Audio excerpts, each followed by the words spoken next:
reliably at any point, please feel free to leave a message in the chat. If you have questions at any point, feel free to leave a message in the chat. If you have comments, feel free to have a whole conversation in the chat.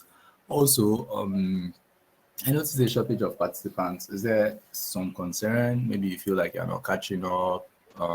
Maybe you also feel lost. If there is that, also feel free to leave a message in the chat or in the WhatsApp group. We can start a conversation around that. I feel like if it's because of if it's because of being slow to catch up or something like that, these sessions are recorded and we are still very much available on WhatsApp, so you can ask as much questions. The goal is not one of those 0 to hero goals. Yeah, it is to get you started with some of this and to get you familiar with this terminology. So tomorrow, if you go out there and somebody says, "Oh, I use Cloud Run to deploy it," you don't say, "Oh, what is Cloud Run?" You know that at the very least, Cloud Run is something you use to deploy services to Google, and that's a plus one knowledge for you here. Then it's to bridge the familiarity gap for you, and you can decide to take this up and be more work ready with it in the future. Okay, so that being said, sorry, I need double confirmation that my audio is clear. I know you're hearing me, but I want to be sure it's clear. Tineke or anyone, can you confirm?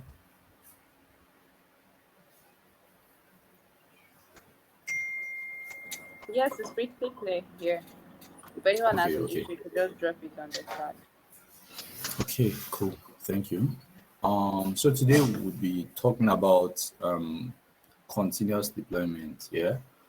Last week or 2 weeks ago rather, we talked about continuous integration. We talked about how developers that work together would push code to the same place, how they do this, and how they would build images and push to Docker. If you go through last week's session, you would see some of this there. Yeah.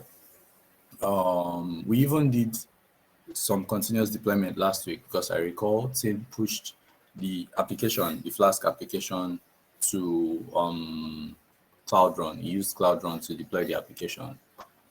So this week we'll be taking a different approach to continuous deployment, and also emphasizing more on continuous deployment because I recall Tim was showing you GitHub Actions last week, how you can, use your actions, how to understand what these actions mean, how to use some of these things and get your code up from working on your local computer to working together on GitHub and also pushing them to a cloud environment. So I'll just kick off with defining continuous deployment in standard terms. Yeah. Continuous deployment is a software development approach in which every code change goes through the entire pipeline and is put to production automatically. It is usually managed by application release automation tools. Now, what I want to emphasize here is put into production automatically, even ignore automatically, but continuous deployment is what gets your code from your repository or wherever your code is kept into production as an application. So when you think of deploy, just keep in mind that we are talking about your code in a production environment. That is on a cloud server, on a cloud host, or whatever. That is where you are deploying this code to. Yeah. If I'm speaking too fast, also please caution me. I will try to be. I would reduce my pace. So this is an overview of the whole thing in terms of both what is being done and the technologies we are using. Yeah. This is you, the developer, right? You have your source code in which you push to GitHub, right? When you push your source code to GitHub, you have a CI pipeline, right? That is either Jenkins or GitHub Actions. Yeah. This CI pipeline is going to push your image or it's going to bundle your application. Some of these things you do locally, you run Docker locally and bundle this application. But a CI pipeline can also do that for you. Somebody asked about Jenkins last week. It's the same thing here with GitHub Actions. It's to bundle your application and push it to an image registry. In this case, Docker Hub, right? Mm. Netlify uses continuous deployment. Monday, if that's what you're asking. That's very correct. So I'm going to come back to your question once I finished explaining this. But please, yeah, continue dropping the questions as they come to you. Don't wait till the end of the session. Please continue dropping the questions as they come to you. So your CI pipeline pushes to an image registry. This is where all your images are kept. Your bundled application that you've turned to images, they are all kept in an image registry. And at the same time, your CI pipeline updates your deployment configuration, right? Because you as a developer, you are updating your deployment manifest. Now, this configuration we are talking about here is what goes into production, right? You are going to see all of this live towards the end of this session. We'll explain what these steps look like in actual work. But I just want you to get a picture of the overview of everything and how it works. And then you also have a CD pipeline, a continuous deployment pipeline. Last week we used Cloud Run. Cloud Run listens to changes on your repository and deploys it to Kubernetes, right? This week we are working in a GitOps way, right? I would explain what that is too also. Where we would use Argo CD. Argo CD is a very commonly used tool lately, and it's very it's used and adopted a lot by modern companies globally. So it is cool for these technologies to not be very foreign to you. So Argo CD will also listen to changes on your GitHub and help you sync these changes to Kubernetes. So Kubernetes is listening to Kubernetes is the last icon here, by the way, bottom right. So Kubernetes is listening to deployment changes from Argo CD and listening to image changes from Docker. So if you have configurations like Kubernetes, please pull the latest images always from my image registry. It's called a pull policy. Kubernetes would pull these images always, yeah, and also listen to what you have changed in your deployment configuration. That is what all these images. And now you see Helm. Helm is also here.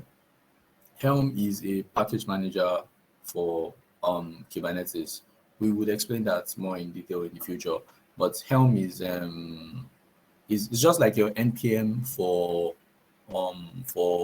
JavaScript, for Node.js, your Node package manager, and also just like your what's the name, your pip for Python. So the way you do pip install, the way you do npmi for JS is the same way you do Helm install or Helm upgrade for Kubernetes, right?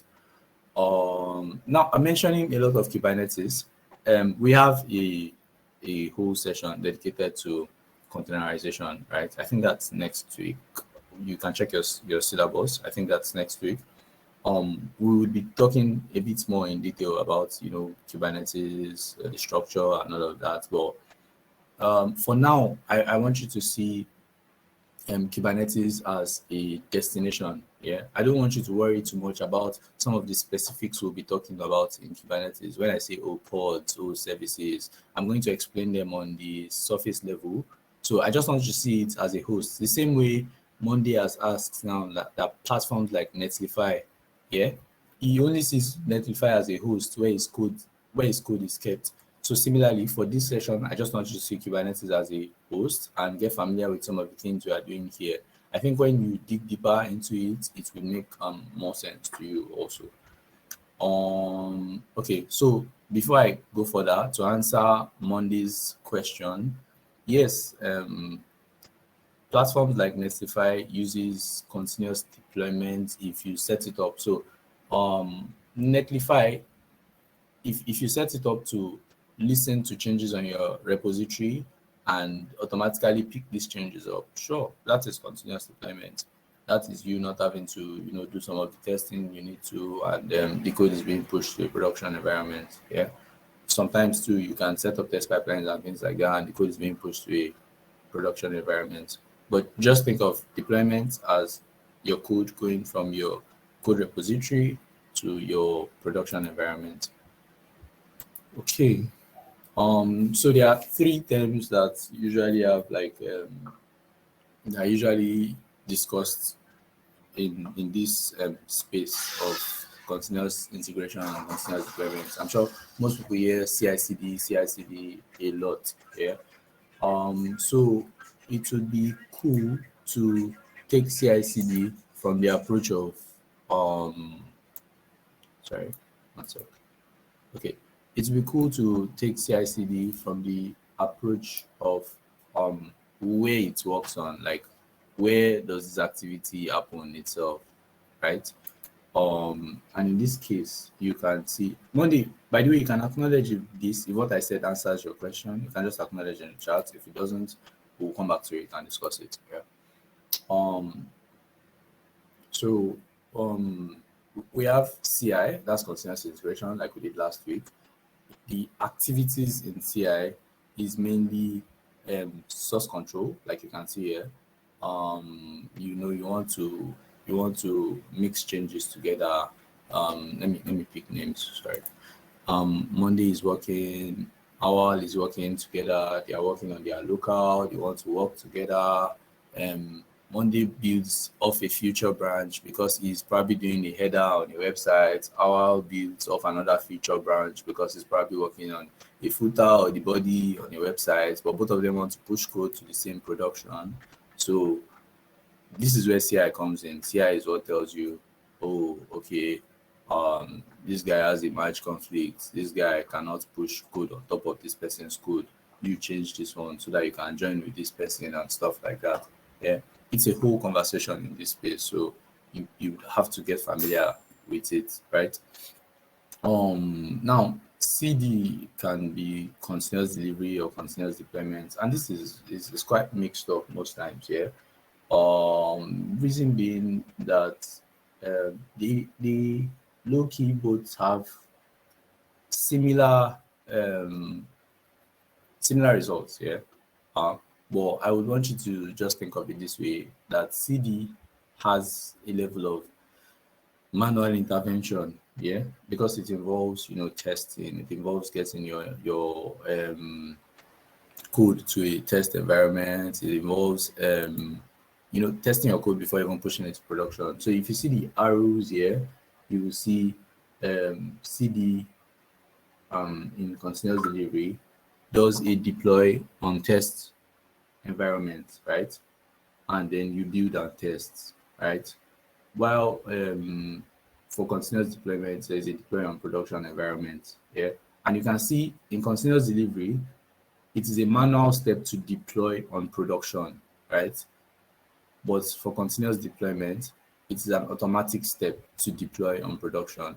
So that is the main bridge here. There's no need for anybody to twist your head with, oh, are you doing continuous delivery on continuous deployment? It's really just manual intervention and just auto. There's no big deal. They are mostly the same thing. Um, Again, please, if you have your questions, please keep shooting them in as they come to you. So some common concepts we use and we would use in this session would be containerization, container orchestration, package management, and GitOps. Now, this may feel big for you now, but I can assure you they will just be casual terms when you get used to most of them. Yeah. So let's take the first one. I've highlighted parts where you probably need to like look closer at for you to understand specifically what these tools do. But these are standard definitions here. Like with containerization, um, it's a process where you bundle application code, files, libraries, and whatever it needs to run on certain infrastructure, and you bundle it together, right? Um, so let me just read through this first. So traditionally, to run any application on your computer, you have to install the version that is matched on your machine's operating system, e.g., install Windows. But with containerization, you don't need to do that. So to explain this, yeah, normally if sorry, I would use Monday again. If Monday wants to install some application on his Windows, he says, "Oh, I want to install Rashidat's new software that she built on my Windows." I would find my executable and this and that and run it on my Windows. Yeah. Now Monday wants to do the same thing on his Linux or on his MacBook. Now he has to find new dependencies. He has to sort out what does this application need for Linux and Mac. It's a new worry for him. It's a whole, in fact, he may spend more time working with the dependencies than working with the application itself. Yeah. This is where containerization comes in mostly. It helps you abstract the operating system layers. It helps you abstract a whole lot of layers for you to not have to worry about the dependencies in terms of the OS, the libraries, and all those things like that. If you check last week's class, you would see a Docker file there where it says, okay, I am running on Python. Yeah, install this software before you can run the application and then run the application. So containerization helps me on my MacBook or my Linux or my Windows to give Tinuke on another OS. Yeah, like maybe our own MacBook. Me from my Windows giving Tinuke on a MacBook a software and says, don't do anything, just do Docker run with all of these commands, or Docker compose up, depending on how I've set up my application. Yeah. So this is a key advantage that things like containerization brings to us. Yeah. If you have any questions, again, please shoot them, drop them as they come to you. No question is too basic. No question is too complex either. We would tilt them towards the necessities of this session. So please feel free to drop your questions. Feel free to drop in it to catch up or comments even, yeah, what you understand by this before and what you think you're understanding now, if there are conflicts in your understanding. Yeah. So the next concept we'll be talking about now is container orchestration. You can read through this at your own spare time. I'm just going to explain. Okay, so here in containerization, you can see that I left an example that Docker is an example of a container technology. Yeah. Now, it doesn't mean like Docker is the only example of container technologies. Some other people have tried, and even some funny things like some virtualization technology. Um, sorry, technologies on your computer are alternatives to Docker, but sometimes they're a bit more complex, and Docker has saved our lives a lot. I know most people know Docker, right? I mean, there are some others like I think Rancher OS did one time, Red Hat did some atomic stuff and whatever. But we don't really spend time on them. Docker has, even Kubernetes is trying to do a containerization technology now, like Google for container D. Yeah, that way you don't need to rely on Docker to run Docker images inside Kubernetes anymore. I'm really curious to see how that goes.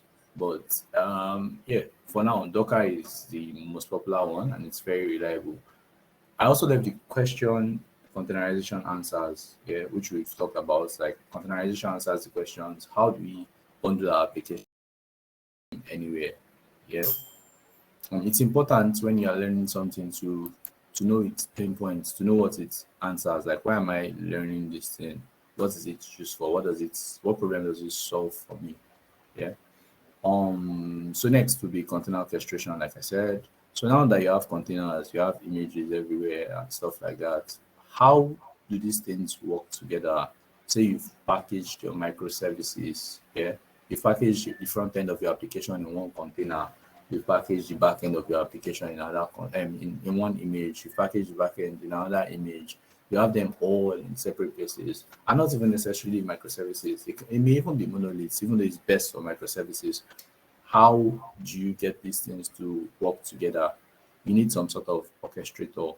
You need A system that would save you the stress of worrying about networking layers, that will save you the stress of okay, that will save you the stress of making these tools, these applications that you have now to work together, right? And I think this is where container orchestrators come in. Yeah. Now I said you need a tool that would save you from things like networking. It doesn't necessarily have to be so. Sometimes you can decide to go hardcore Kubernetes, right? And actually use this, like network these things yourself. Yeah.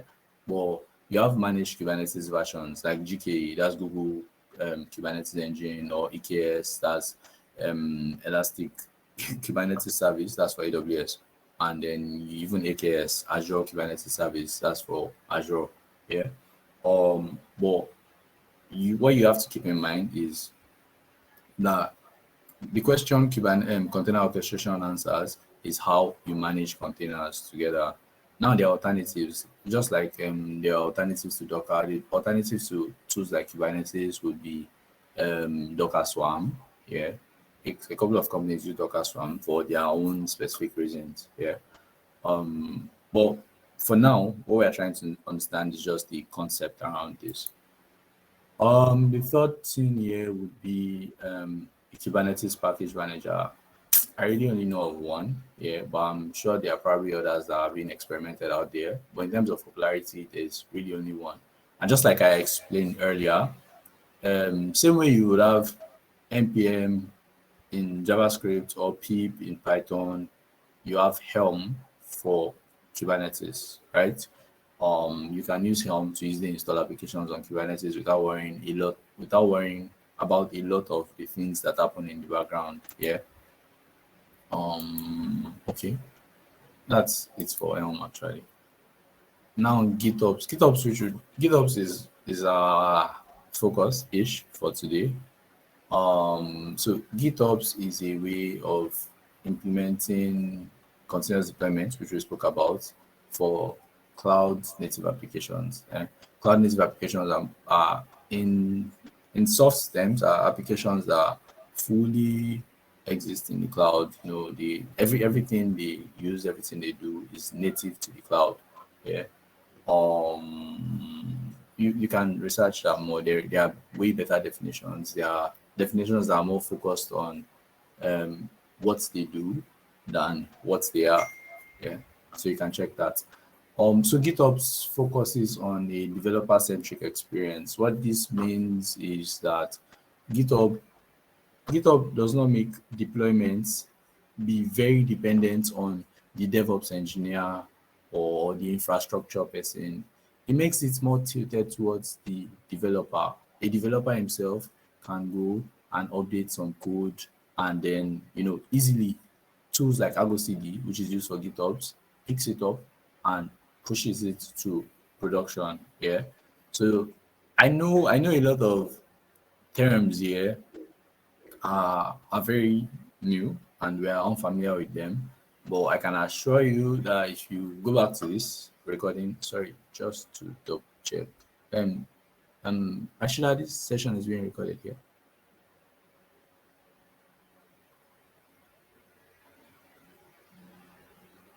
Sorry.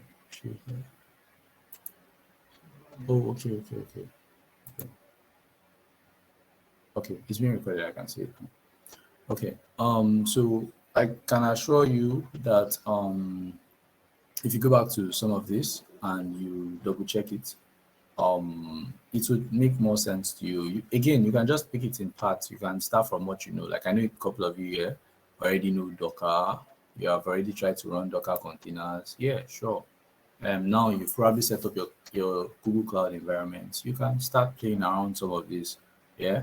You can get familiar with some of these concepts. But I can tell you that in the world out here where you are hearing senior engineers and this and that, these same things that they use, they just use it more and more and more every day and get better at it. Yeah. But it's these same things, these same concepts that they use every day at work, and try to develop new things also. So Argo CD is an example of, sorry, is an error. This is not a package manager. Argo CD is an example of a continuous deployment tool. An alternative would be Helm. I said Helm, Flux rather. There is Flux, which is a very, very strong competitor for Argo CD. Yeah. And there are others also. Like I recall some guys were doing a combination of Argo CD and Flux, which also looked cool. This is something that would be cool to explore also. Okay, so enough talk. Let's do something. Yeah. Um, okay, so we are going to be doing three things today. Yeah. We'll be creating a Kubernetes cluster. Again, like I said, this is just for destination purposes. We'll be creating this cluster with the understanding of how would you just open a Heroku account or a Netlify account and just set it up for continuous deployment. We don't have to worry about the intricacies per se, like what is happening in the background and what we are not doing and stuff like that. Yeah. And then we'll be installing Argo CD on this cluster using Helm. Argo CD is our deployment tool, if you remember. If you forget, just keep remembering that CD here is continuous deployment. So Argo CD is our deployment tool. Helm is our package manager. Yeah. And then we'll set up continuous deployment for last week's application, the GitOps way, using Argo CD. Yeah. Looks simple, right? Okay, that's cool. Okay, so because I'm going to show you certain things. Because some things here need time to propagate. I have done some of it before, but I have left like materials to show you how to sorry how to do it. Where's that guy? Oh sorry.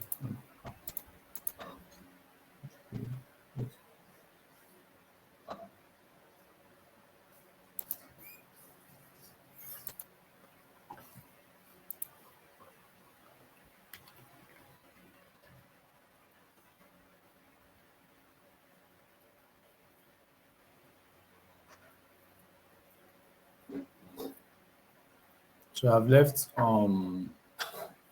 some material. Oh, and by the way, I also just created this my Google Cloud account for most of you that are having challenges with Google Cloud. Okay, but for me, I use the DOM card. I don't know. I know some people are still having challenges with creating a Google Cloud account. I think somebody said they had success using Payday or so. I also know cheaper cash used to work sometimes, so you can keep trying that if it's still a blocker for you.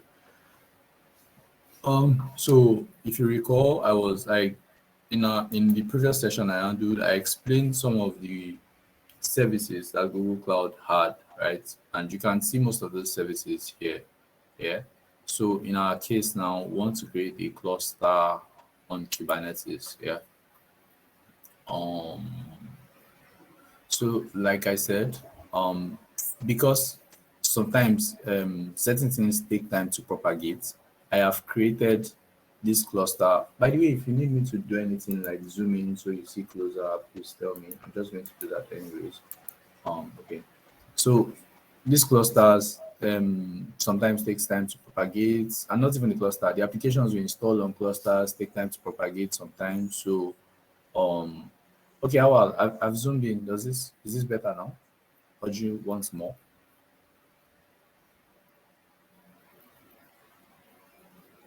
Okay, it's better. I zoom. Okay. All the applications we install on the cluster take time to propagate. Um So, but I'm just going to walk you through the basics of creating a cluster so you don't get blocked. Also, I am putting together like, my own steps while creating the cluster here, if you see, and everything I'm doing actually, yeah, so that you can easily go and recreate some of this yourself, and that would be easier. You can see. Um, okay. So to create a cluster, there is a big create button here. You just click it. Actually, to create almost any service in Google Cloud using the console, which is where we are, there's almost always a big create button at the top. Yeah. So I'm just going to say GDSC.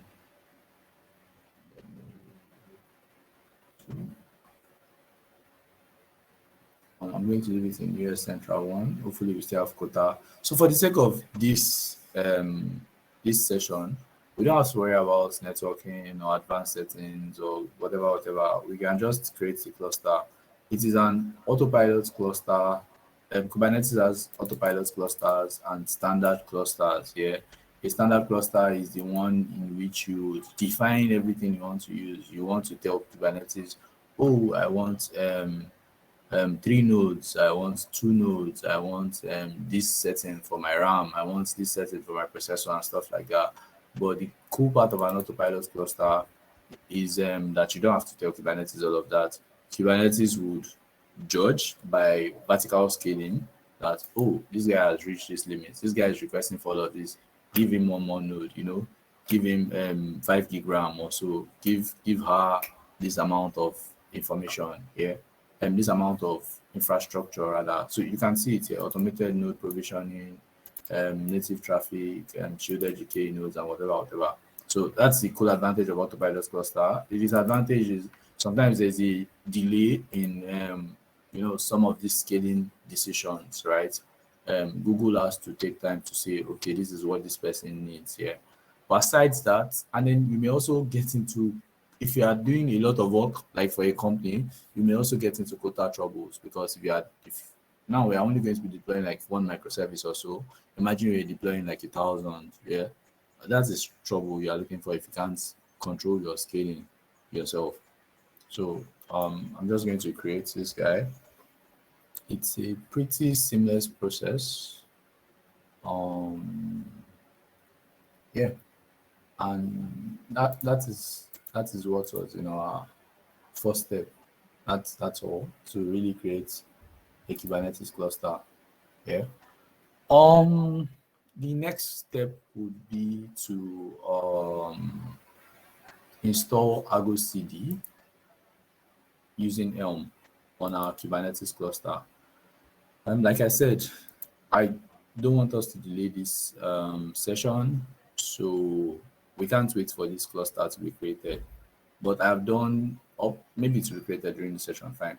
But I've done this previously in the cluster you can see that exists there. So first steps would be, I'm going to use this one I already created. First steps would be to connect to your cluster. Now the cool part of most of these cloud environments is you may not even need your computer to continue your work here. So now most of the activities I will be doing, I can also trigger from my computer. I mean your local system, by the way. I don't mean like you don't need a computer, yeah, but you don't need your local system to run commands and things like that. Yeah, I can click here, and right here on the cloud, I can connect to my cluster. It generates this command for me. If I want to use this on my computer, I can copy this command on my computer and run it on my computer. Yeah, you have some dependencies like logging in and the rest, but I think it would be easier at this stage for us to just run it in the cloud shell. It would auto-generate that command. It would auto-paste that command for you on the cloud shell. And by the way, in terms of convenience with using Kubernetes, I would put Google Cloud at the top of my list. That's in terms of convenience with using Kubernetes. Yeah. For some other things, I would comparatively check those other cloud platforms. And I mean, EKS is also strong on AWS, but for the UI, I would give it to Google Cloud. So you can see it asking me to authorize the connection to the cluster. It tries to sign in with my account. I sign in again. Sorry.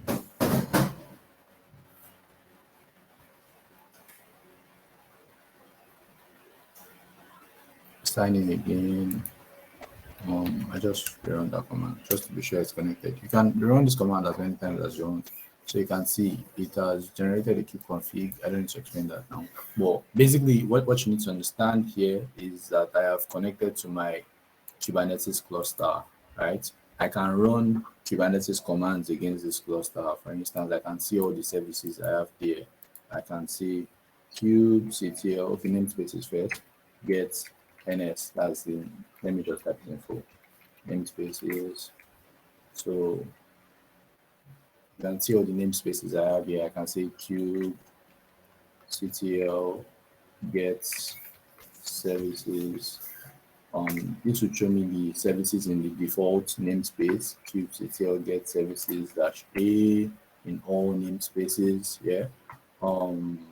Yeah. So that is it for this guy. Oh, okay, I'm going to come back to that. So we have our cluster created. Our next steps, like I said, is to install Argo CD. That has been previously done. If you check this step of the slides I'm going to be sharing with you, you can see there is a command somewhere here. Yeah. There's a command where you add the Argo CD repository and then you install Argo CD itself. Yeah. Actually, for this, you don't have to think about it too much. I have previously written an article on Medium, yeah, to easily guide you to install Argo CD. Yeah. Okay. So you can come here. It's a step-by-step process to install Argo CD. Yeah, I did this on my local computer, but if you want, you can do it on Google Cloud. If that makes it easy for you. It goes all the way down to even installing your first application on Argo CD, like we are going to do. Yeah.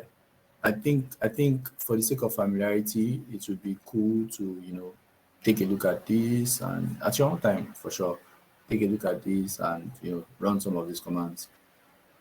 Wow, I'm not seeing any questions. Have either really lost everybody or well, maybe you're following and you're just thinking, oh, I would catch up later, I would catch up later. Please feel free to leave in your comments, whichever category you're in. Yeah. Okay. So, like I said, I have previously installed Argo CD, this tool in this cluster. I just want to get the password. I'm going to show you something.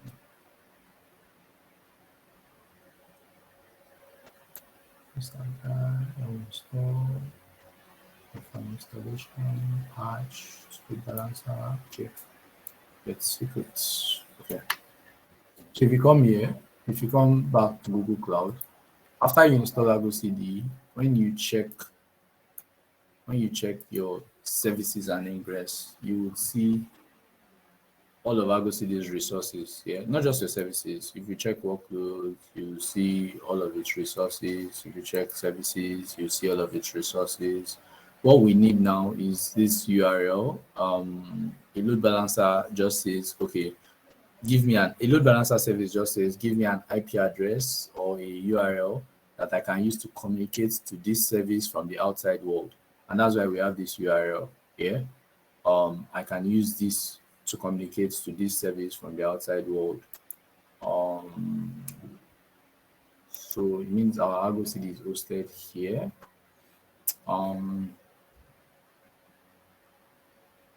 If we look through further, we would see things like configurations and like configurations. You can see there are some secrets and configurations there. Secrets are where you keep things like password and special credentials and things like that. One of these configurations would be initial admin secret, which is what we'll be using to log into our Argo CD. As you can see, Argo CD has username and password here. By default, Argo CD, if you check that article, you'll see it there. By default, Argo CD's username is admin and the password is auto-generated by Argo CD when you install it. Yeah. To get that, when you install Argo CD, to actually show you the command to get it, but this is the command. It's also in the article. The command is simply saying, get me this secret, Argo CD initial admin secret. That's this guy here, and then convert it like converts the password from base 64, like output the password from base 64 to a text value, right? Yeah. So like that shows is output in JSON or whatever, output converting JSON, and then convert base 64 to a bare value. Echo here is this thing is output. Yeah. Um okay. One more thing I need from that command is namespace, because you can see I installed Agosy in this namespace. Again, there's no need to overthink what the specifics of this mean. We would still talk about Kubernetes a bit more in depth. Yeah. Yeah. So you can see I have my password for Argo CD. I can log into this guy. I can. So this is the Argo CD I have previously installed. You can see I have. Oh, I removed GDS. Yeah.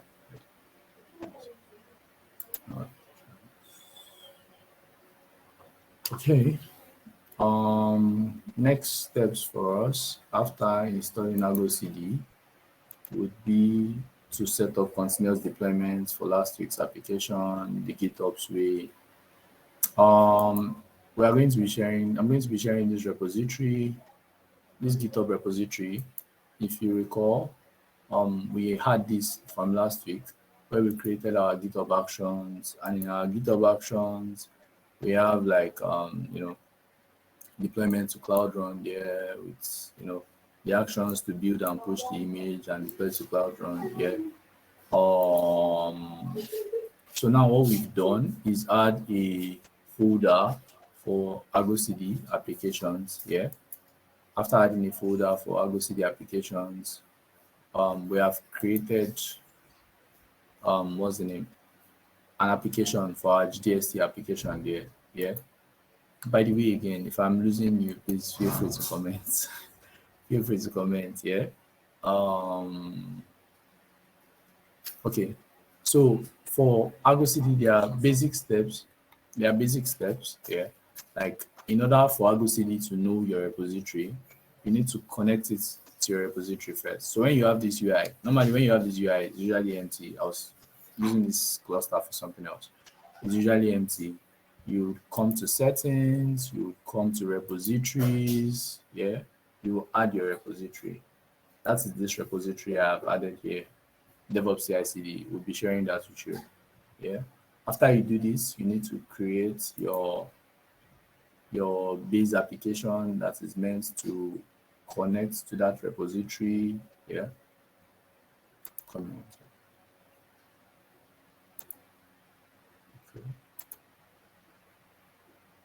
Okay, so you need to create your base application that is meant to connect to that repository.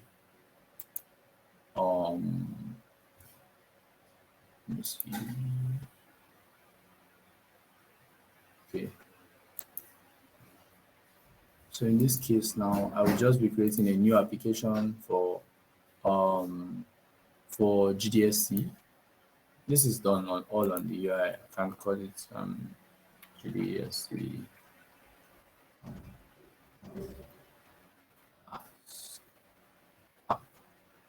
Yeah.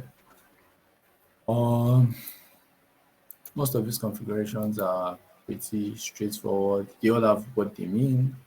The project here is your Argo CD project. It's usually default, except you are working in a very complex company and you need to, have a lot of projects. The same policy here is: do you want to manually click me before I fetch changes, or do you want me to automatically fetch changes? I am saying automatically fetch changes. And most of these configurations are in Argo CD's documentation. You can check them. They are very straightforward configurations. Yeah. My repository URL in this case would be our CI/CD repository. I'm saying target the main branch or the head branch, whatever branch I've set to head, which is main in this case. That's this guy, the main branch here.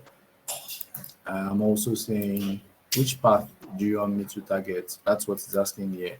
I want this guy to target Argo CD apps / GDSC Flask app for this application, right?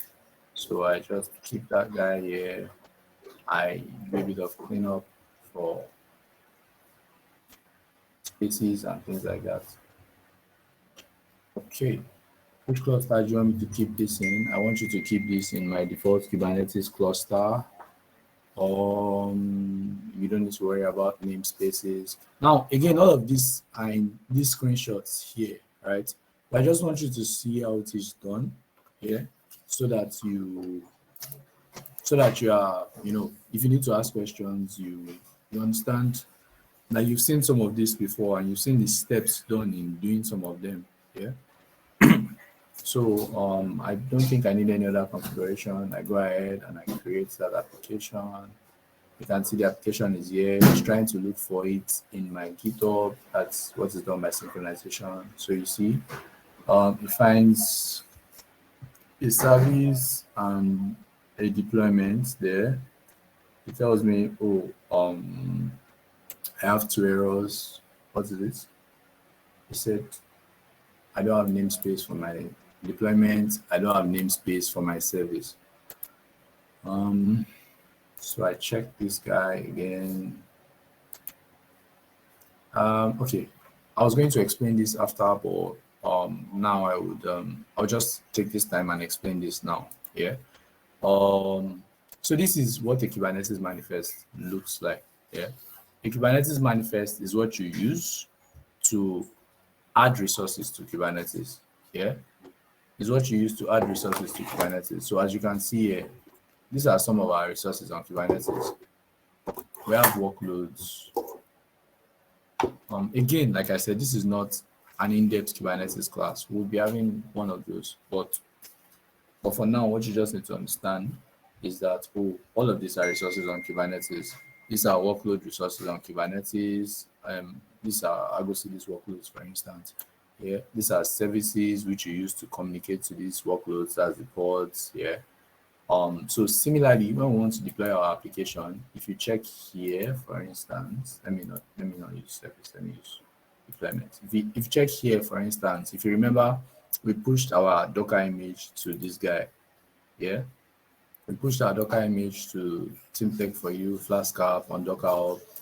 I don't know if this is private, but let me show you this image on Docker Hub.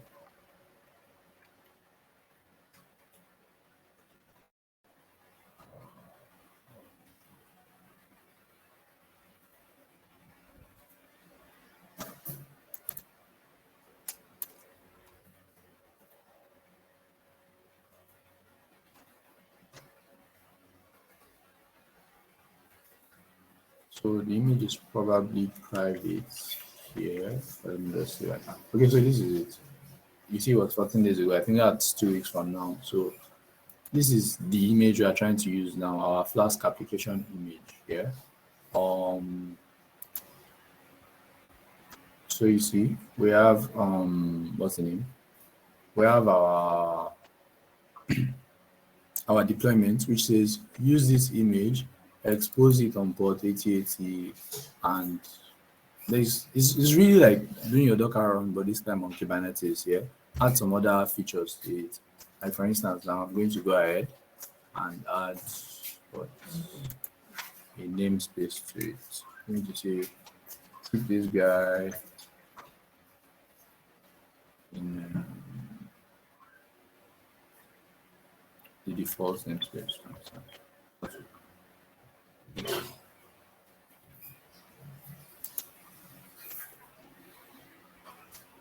Let me see that guy thinks.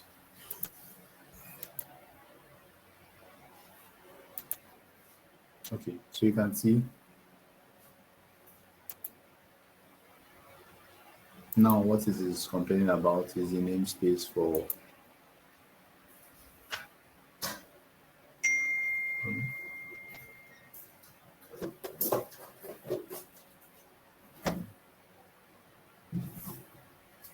what is this complaining about now? Okay, let me terminate this guy.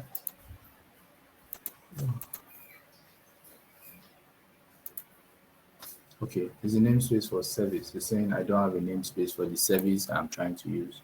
Sorry, I kind of intentionally leave this error here because I know it's a common error and we may actually all encounter it. If you check my screenshots, this was already successfully deployed here. Um, so, but I just want to show you that errors they are no big deal. If you encounter them, it's fine. You just find the right solution for that error. The right solution may not come to you, but yeah, that's why we have the group for now to catch up. So I'm also going to keep the service in the default namespace for now. If you want, you can, keep all of this in a separate namespace. It's all good too. Choice. I'm going to terminate this guy. It's going to pick it up in. And it works now. Just going to refresh this. So you see, all our resources are coming up. Oh no, Monday. If a test fails and you set up your test pipeline properly, then the changes should not go to production. In fact, the changes should not be merged. Normally, testing is done in a staging branch. Yeah. So in your staging branch on GitHub, you would have done some of the testing. Most big platforms have, like most companies, have a whole cluster for their staging. Yeah. So on your staging branch is connected to a staging cluster where you can test and see whether everything works as it's supposed to work. Yeah. But if it doesn't, then you don't go to production. Production is meant to be error free, yeah, and it's meant to be zero touch for only good code, right? So to reiterate again, in case some people are not in the chat section, Monday asked if a test fails during continuous deployment, does the change still get added to production? So it doesn't. It doesn't. So ideally, in a standard environment, here we won't have just the main repository. We would have main, we would have staging, we'll probably have dev or feature branches. Yeah. So in staging is where most of the test is done. Is where we'll be doing all of this and facing our error and doing all of those guys. And if it doesn't work, we don't go to production. Sorry, I'm taking about 10 minutes extra of your time to conclude this session. So yeah, our deployment is up. If we check all these resources, the Argo CD is showing us is here now. They are on Kubernetes. If I refresh this guy, so you can see this is our GDSC service, the same one that we created. You can see it has given us a load balancer. It gave us a load balancer because in our service.yaml here, we said we want a load balancer. A load balancer, again, for the context of this class, is just a service that gives your application exposure to the outside world. Yeah, it just says I want my application to be exposed to the outside world. All these ones now that are cluster IPs, you can't reach them. They're all private IP addresses that you cannot reach because they're only local to the cluster. Yeah, so you can't reach it from here. Kubernetes services can reach them in between each other, but from your browser, you can't reach all these guys. So for now, I think that's what you just need to worry about when you hear cluster IP or load balancer. Or when I see an external load balancer, I know I can reach it from my browser from outside. When I see cluster IP, I know only Kubernetes services in that cluster can reach it. I can't reach it from my browser. So if you also check the workloads, you also see that our deployment workload is now here, right? And then if I want, I can. So normally, your developers will probably have access to just this Argo CD. You can come here and say, oh, I can see my load balancer URL and click it from here and check it. The developer would only have access to this guy and come here and click this service to check his load balancer or load balancer URL, and go to this IP address and you see that our application is deployed. Same application from last week, different deployment procedure, the GitOps way. In the future, you can go and maintain like a whole lot of applications here. You can keep adding more applications to your GDSC Flask folder or create another folder and say, I want to use app of apps. So app of apps is what we've done here. Yeah. The application we actually created is GDSC Flask app. What it is doing now is creating its own children applications. Yeah. If you check here, so for this guy now, I'm not using Helm at all to install our application. I'm just using bare Kubernetes manifest, right? I'm just saying take this and apply it on my cluster. Yeah. The alternative route now would be to use Helm charts. Yeah. If you check here now, I have this application that I've deployed. This application is using a Helm chart from here. It's using a Helm chart from here. It's using a values files from Google Cloud Storage. This can also be in your local here, and it is applying it on what's it on Kubernetes, right? You can see if I open the application, you can see it's connected to its own child application. I can have multiple child applications here. It gives you a lot of power, really. It gives you a lot of power. So this is mostly it for deployment in the modern age. So if I was talking to you about continuous deployment sometime last year, so maybe around this time last year, I'll probably be spending more time explaining things like Jenkins, and some other tools that would maybe GitHub Actions solely or so. But now this is what is modernly used. I can tell you, even knowing to use this gives you an advantage in this current world, because many companies have not even, they've not fully adopted this, and this is new knowledge to them, and they're just trying to adapt to some of this. So this is something that gives you the edge as is. Again, like I said, these sessions are recorded. I'm sure there are a lot of confusions. I have broken down the steps, like I said, into a separate slide. I would be fine-tuning that and attaching it so that it would be easy for you to recreate some of this yourself. But yeah, everything we do is to carry applications from zero to usage. Yeah. Our to conclude this, our task for first let me do the question and answer thing. If you have any questions, please you can ask now. If you have any concerns, anything, please, this is the time to shoot. Okay, hello. Thank you very much for your time, Mr. Marigold. Sure. I really appreciate today I've been having some kind of technique related to network. It's kind of take me on and off from the class. Okay.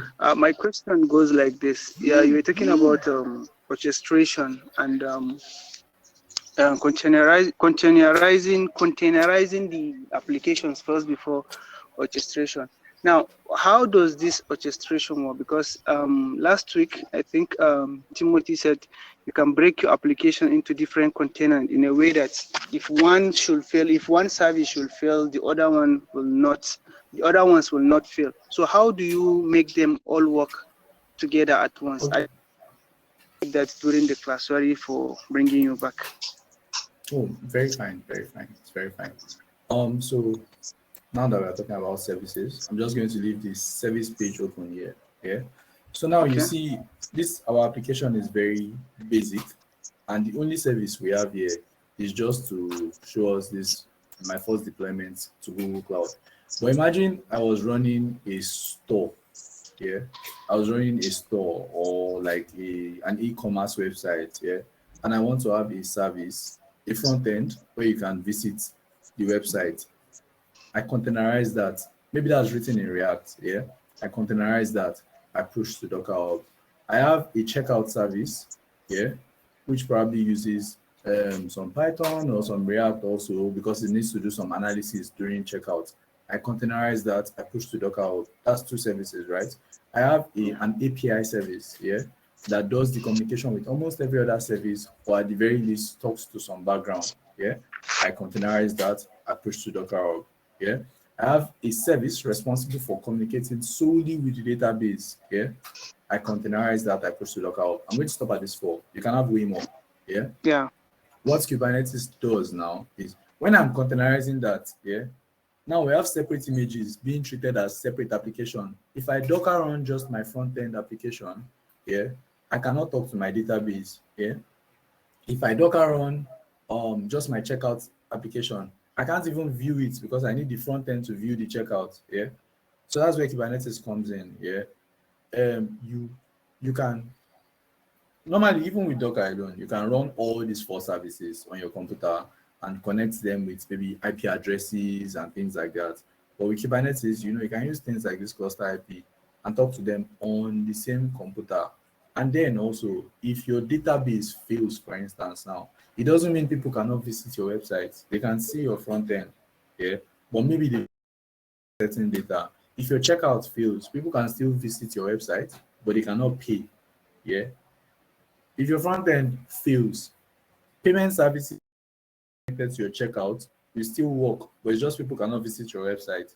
So it takes away, like, the microservice approach takes away the single point of failure mindset for most of this application.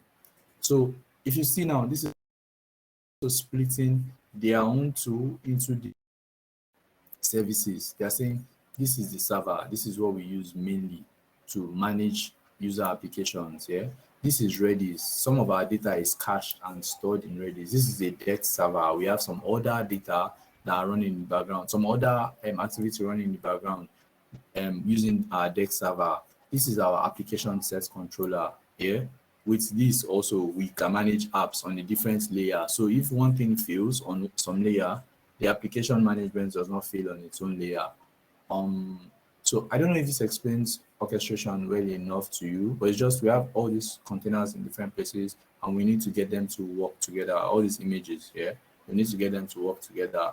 Kubernetes does well to hold their hands and make them work together. Does this make sense to you? Yeah, it makes a lot of sense. Thank you very much. One last thing, please. Okay. When it kind of fails, you are the one responsible to kind of bring it up and running again, isn't it? Now this is entirely dependent on your configuration. Yeah. Sometimes you want to know, so you can configure, that you want to manually intervene.